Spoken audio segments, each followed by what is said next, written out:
Hi நண்பா, welcome back to Velu Nachiyar அவர்களுடைய நினைவு நாளை ஒட்டி தளபதியும் மாலை அணிவித்து மரியாதை செலுத்தியிருக்காரு. அண்ட் வேலு நாச்சியார் அவர்களும் தமிழக வெற்றி கழகத்தோட கொள்கை தலைவர்கள்ல ஒருத்தவங்க. ஸோ அதனால பெரியார் அவர்களுக்கு பண்ண மாதிரியே இவங்களுக்கும் பண்ணியிருக்காரு. அண்ட் இந்த போட்டோக்கு கேப்ஷன் என்ன போட்டிருக்காருன்னா, மண்ணை காக்க வாளெழுந்திய போர்க்களம் புகுந்த வீர புரட்சியாளர், இந்தியாவின் முதல் விடுதலை பெண் போராளி, அனைத்து சமூக தினத்தோடும் நல்லிணை காத்தோட நடந்த தமிழச்சி, என் கழகத்தின் கொள்கை தலைவர் வீரமங்கை ராணி வேலு நாச்சியார் அவர்களின் நினைவு தினத்தை ஒட்டி எமது அலுவலகத்தில் அவரது திருவுருவ படத்திற்கு மலர் தூவி மரியாதை செலுத்தினேன் அப்படின்ற மாதிரி போட்டிருக்காரு. அண்ட் கொள்கை தலைவர்களுக்கு மரியாதை செய்யறது நல்ல விஷயம் தான். பட் ரீசெண்டா தளபதியோட அரசியல் செயல்பாடுகளை ஒர்க் ஃப்ரம் ஹோம் அப்படின்ற மாதிரி ஏட்டர்ஸ் கலாச்சிட்டு இருக்காங்க. அதாவது வீட்டுல இருந்தே தளபதி அரசியல் பண்றாரு, வெளியே வரமாட்டாரு. மெயினா பனியூர் ஆபீஸ்ல கூப்பிட்டு நிவாரணம் கொடுத்ததுல இருந்து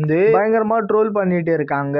ஈவன் பெரியார் அவர்களுக்கு மரியாதை செலுத்தினப்பயே ஒரு மீம் வந்துச்சு. அதாவது என்ன அரசியல் பண்றது இவ்வளவு ஈஸியா இருக்கு அப்படின்ற மாதிரி. சோ ஒர்க் ஃப்ரம் ஹோம் என்ற டேக் மேலும் மேலும் ரிஜிஸ்டர் ஆக விடாம வெளியே வந்து ஏதாவது ஒரு சம்பவம் பண்ணா நல்லா இருக்கும். எக்ஸாம்பிளுக்கு பக்கத்துல ஏதாவது பெரியார் அவர்களுடைய சிலை இருந்தா அங்க போயிட்டு மாலை போட்டு மரியாதை செலுத்தினா இந்த டேக் கொஞ்சம் உடையும். சோ பெரியார் அவர்களுடைய நினைவு நாளுக்கு அந்த மாதிரி பண்ணிட்டு இப்ப வேலு நாச்சியார் அவர்களுக்கு இந்த மாதிரி வீட்லயே மரியாதை செலுத்திருந்தா பெருசா இது ட்ரோல் ஆகாது. சோ இத பத்தின உங்களோட சஜஷனை மறக்காம கமெண்ட்ல சொல்லிருங்க. அதாவது யார் என்ன சொன்னாலும் பரவாயில்ல, எவ்வளவு ட்ரோல் வந்தாலும் பரவாயில்லன்னு இதையே கண்டினியூ பண்ணலாமா, இல்ல அப்பப்போ நேரா தளபதி களத்துக்கு வரணும்னு சொல்லிட்டு எதிர்பார்க்கிறீங்களான்னு சொல்லிட்டு கமெண்ட்ல சொல்லுங்க. அண்ட் இந்த மாதிரி தளபதி பத்தின அப்டேட் தெரிஞ்சுக்க மறக்காம எஸ்எஸ் யூனிக் சேனலை சப்ஸ்கிரைப் பண்ணி சப்போர்ட் பண்ணுங்க. இதோட வீடியோ முடிச்சுக்கிறேன். ஓகே, பாய்.